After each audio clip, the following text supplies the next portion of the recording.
Hello friends, welcome to the physio school. तो आज हम लोग जो नेक्स्ट टॉपिक पढ़ेंगे वो है angular acceleration and angular equilibrium. ठीक है, चलिए। तो एंगुलर एक्सेलरेशन पढ़ने के सबसे पहले आपको याद होना चाहिए था एक्सेलरेशन क्या था। तो हमने पढ़ा था लास्ट वीडियोस में कि acceleration a is equal to force divided by mass. ठीक है, तो हमारा एक्सेलरेशन क्या था? Force divided by mass. तो हमने एक्सेलरेशन क्या पढ़ा था? अगर सपोज ये गाड़ी है हमारे पास, ठीक है, तो अभी इसकी स्पीड क्या है? 0 मीटर पर सेकेंड। ठीक है, अब ये गाड़ी शुरू होगी चलना, तो अब इसकी स्पीड हो गई 5 मीटर पर सेकेंड। ठीक है, आप सिर्फ क्या कह रहे हैं, इमेजिन कीजिए कि 0 मीटर पर सेकेंड से 1 सेकेंड के अंदर इसकी स्पीड सीधा 5 मीटर पर सेकेंड हो गई। तो ये जो 1 सेकेंड में इसकी स्पीड में चेंज आता है उसको हम कहते हैं एक्सेलरेशन। उसको हम क्या कहते हैं? एक्सेलरेशन। और एक्सेलरेशन किस पे डिपेंड करता है? एक तो उस पे लग रही फोर्स पे और उसके ऑब्जेक्ट के मास पे। ठीक है, इसको एक्सेलरेट करने के लिए मुझे क्या लगानी पड़ी थी? फोर्स। मतलब इसकी 0 मीटर पर सेकेंड की स्पीड को 5 मीटर पर सेकेंड में कन्वर्ट करना था, वो भी 1 सेकेंड के अंदर। तो इसकी एक्सेलरेशन कितनी होगी? 5 मीटर। इसकी एक्सेलरेशन हमारे पास हो गई 5 मीटर पर सेकेंड स्क्वायर। ठीक है, तो इसके ऊपर फोर्स लगाया तब इसकी एक्सेलरेशन हुई। ठीक है, इतना हमें पता है। किसी भी ऑब्जेक्ट को एक्सेलरेट करने के लिए, उसकी स्पीड में चेंज लाने के लिए उसके ऊपर आपको फोर्स लगाना ही पड़ता है। या तो चलती गाड़ी को रोकने के लिए भी फोर्स लगाना पड़ेगा और चलाने के लिए भी फोर्स लगाना पड़ेगा। ठीक है, और वो फोर्स पे डिपेंड करता है, दूसरा मास पे। अगर छोटी गाड़ी है, हमने ट्रक और कार के एग्जांपल्स लिए थे कि ट्रक को चलाने के लिए ज्यादा हॉर्स, इंजन में ज्यादा फोर्स चाहिए, ज्यादा पावर चाहिए एज कम्पेयर टू गाड़ी का। ठीक है, तो अगर किसी ट्रक को, अगर आपको एक गाड़ी है, ट्रक है, दोनों को आपको 5 मीटर पर सेकेंड स्क्वायर की एक्सेलरेशन देनी है, तो फोर्स किसमें ज्यादा लगानी पड़ेगी? ऑब्वियसली ट्रक में, क्योंकि उसका मास ज्यादा है तो उसमें एक्सेलरेशन कम होगा। और अगर ज्यादा एक्सेलरेशन करना है तो फोर्स भी ज्यादा लगानी पड़ेगी। ठीक है, तो एक्सेलरेशन फोर्स के डायरेक्ट प्रोपोर्शन। अगर आप फोर्स ज्यादा लगाओगे तो एक्सेलरेशन भी ज्यादा होगा, और मास अगर ज्यादा हो जाएगा तो एक्सेलरेशन कम होगा। ठीक है, तो अब उसी तरह हमारे पास जो नेक्स्ट टॉपिक आता है वो क्या है? Angular acceleration. तो जो एंगुलर एक्सेलरेशन है वो क्या होता है? जो एंगुलर एक्सेलरेशन कब लगता है? जब ऑब्जेक्ट का रोटेशन हो रहा हो। ठीक है, गाड़ी वाले एग्जांपल में ऑब्जेक्ट का लीनियर डिस्प्लेसमेंट, एक लाइन में डिस्प्लेसमेंट कर रही थी, ये एक लाइन में डिस्प्लेसमेंट हो रहा था, पर अब रोटेशन होगा। यहाँ पे मीटर में डिस्प्लेसमेंट मान रहे थे और इधर हम डिग्री में डिस्प्लेसमेंट देखेंगे। तो जब डिग्री में डिस्प्लेसमेंट होगा तो जो एक्सेलरेशन होगा उसको हम कहेंगे एंगुलर एक्सेलरेशन। तो उसका एग्जाम है अल्फा, और alpha angular acceleration is equal to torque divided by moment of inertia. ठीक है, एक्सेलरेशन में क्या था? फोर्स डिवाइडेड बाय मास था। ठीक है, इसमें क्या है? Torque divide. हमें पता है, हमने लास्ट वीडियो में ही पढ़ा, जो रोटेशन कराने के लिए जो फोर्स कपल लगते हैं, उस फोर्स के मैग्नीट्यूड को हम क्या कहते हैं? टॉर्क। और वो किस पे डिपेंड करता था? एक तो फोर्स कपल पे और उन दोनों के बीच के डिस्टेंस पे। ठीक है, तो और सेकंड यहाँ पे मास की जगह क्या है? Moment of inertia. इसके बारे में भी हमने लास्ट वीडियोस में पढ़ा है। मोमेंट ऑफ इनर्शिया क्या होता है? Is equal to mass of that object into r square. ये आर क्या है? कि जब ऑब्जेक्ट रोटेट कर रहा है तो वो जिस एक्सिस के अराउंड, सपोज ये डस्टर इस एक्सिस के अराउंड रोटेट कर रहा है, ठीक है, तो इस एक्सिस के लेके इधर तक, जहां ये सपोज ये पॉइंट हमने चूज किया और अब इसको हम रोटेट करने लगे। ठीक है, तो इस एक्सिस के लेके यहाँ तक जो डिस्टेंस होगा इसको आर कहेंगे। ठीक है, जिस एक्सिस से वो घूम रहा है उधर से लेके वहां उस मास का डिस्टेंस जिसको हम काउंट कर रहे हैं। ठीक है, एम आर स्क्वायर होता है। अलग अलग ऑब्जेक्ट की अलग अलग फॉर्मूला होती है मोमेंट ऑफ इनर्शिया की, पर आपको याद क्या करना है कि जो एंगुलर एक्सेलरेशन है किसी भी ऑब्जेक्ट का, वो किस पे डिपेंड करता है? एक तो उस पे लग रहा है टॉर्क पे, मतलब उस पे कितना टॉर्क लग रहा है, कितनी फोर्स कपल लग रही है और कितने डिस्टेंस पे लग रही है।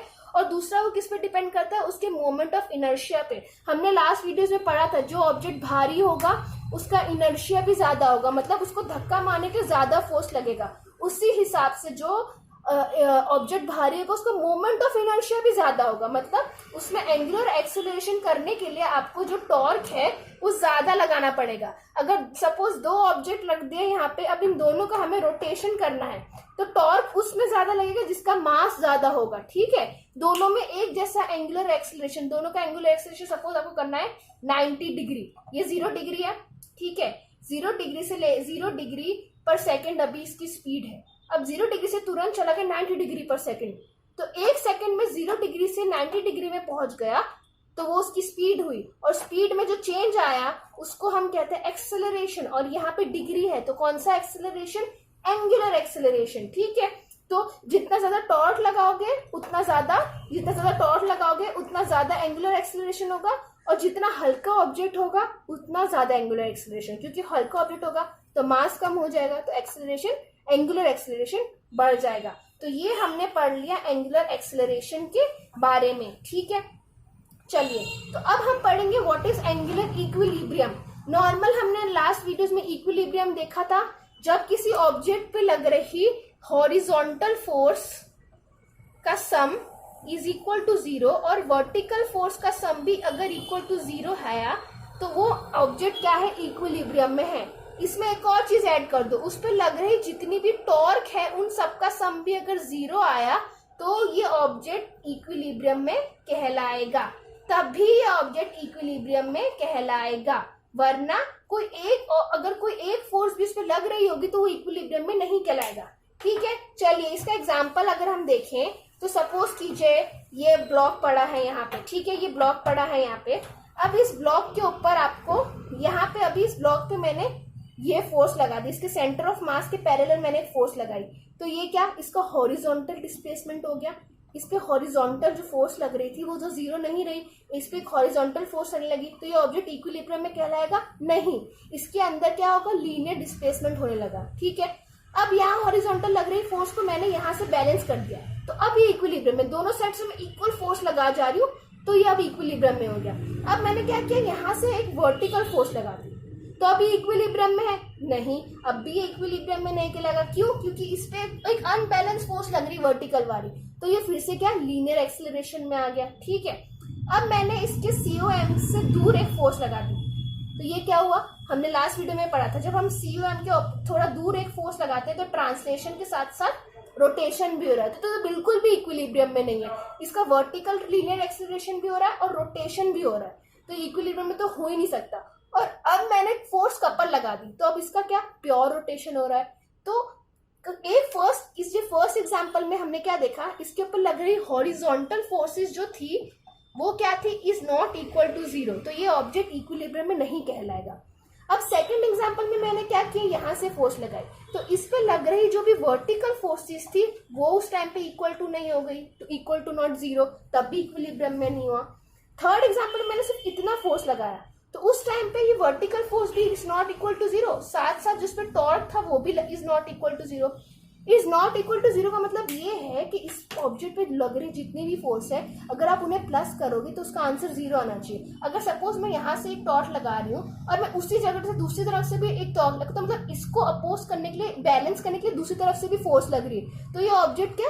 इक्विलिब्रियम में आ जाए, क्योंकि ये फोर्स अगर यहाँ से मैं 5 न्यूटन मीटर का टॉर्क लगा रही हूँ और इधर से भी 5 न्यूटन का, तो ये +5 या -5 करके दोनों क्या? 0 हो जाएगा, तो ऑब्जेक्ट क्या? इक्विलिब्रियम में आ जाएगा। ठीक है, तो इसको हम कहते हैं एंगुलर इक्विलिब्रियम। तो किसी भी ऑब्जेक्ट को अगर एंगुलर इक्विलिब्रियम में होना है तो उसके लिए तीनों जो ऑब्जेक्टिव है इन सब को इक्वल टू 0 होना चाहिए, तभी वो ऑब्जेक्ट एंगुलर इक्विलिब्रियम में कहलाएगा। चलिए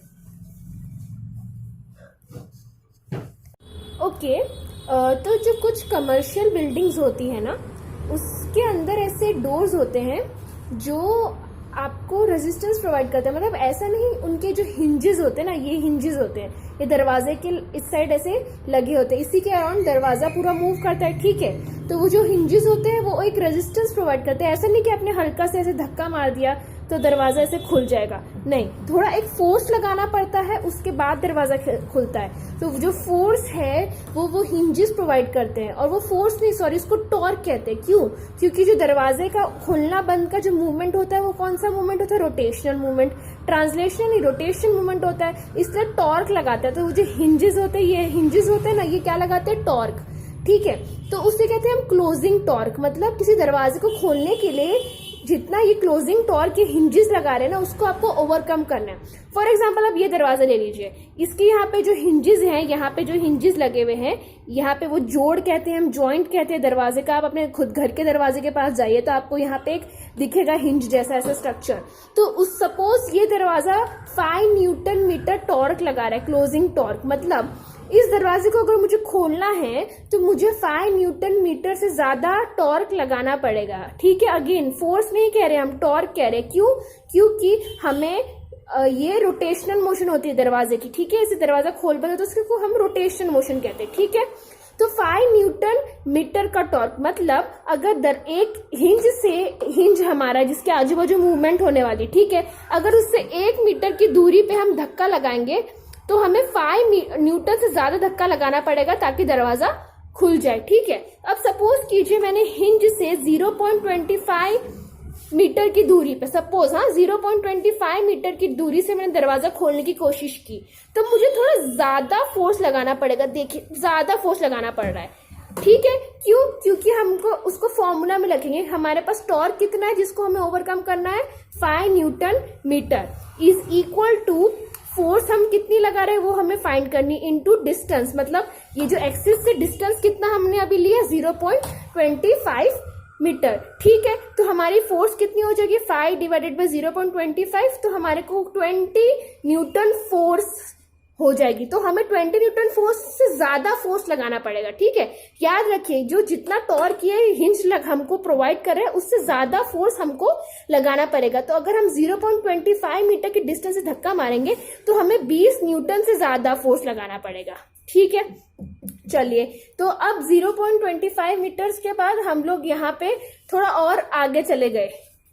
अब सपोज यहाँ 0.25 से मैं 0.5 यहाँ पे आ गई, तो अब मुझे यहाँ से अगर मैं धक्का मारूंगी तो मुझे फोर्स थोड़ा कम लगाना पड़ा इसके कंपैरिजन में। यहाँ पे थोड़ा ऐसे ज्यादा फोर्स लगाना पड़ा, उसके कंपैरिजन में यहाँ पे मुझे कम फोर्स लगाना पड़ा है। उसका रीजन क्यों है? क्योंकि यहाँ से जो हिंज से डिस्टेंस है हमारा, जो हम लोग फॉर्मूला में लगाते हैं torque equals to F into d, वो डी क्या था हमारा, मोमेंट आर्म। तो हमारा मोमेंट आर्म बढ़ गया। ठीक है, तो अब हमारे पास कितना टॉर्क था हिंज का, 5 न्यूटन मीटर। ठीक है, और अब 5 newton metre is equal to force into d हमने कितना रखा है अभी, 0.5 मीटर। तो फोर्स का आंसर क्या है, 10 न्यूटन। तो 10 न्यूटन से थोड़ा ज्यादा फोर्स हम यहाँ लगाएंगे तब जाके दरवाजा खुलेगा। ठीक है, हमें 5 न्यूटन मीटर का टॉर्क ओवरकम करना है जो यहाँ पे ये हिंज लगा रही है। अब मैं एकदम 1 मीटर की डिस्टेंस पे यहाँ आ गई, तो यहाँ थोड़ी सी फोर्स से भी खुल गया आराम से। यहाँ मुझे ज्यादा फोर्स लगानी पड़ी क्योंकि हिंज के एकदम पास था, यहाँ मुझे ज्यादा फोर्स लगानी पड़ी।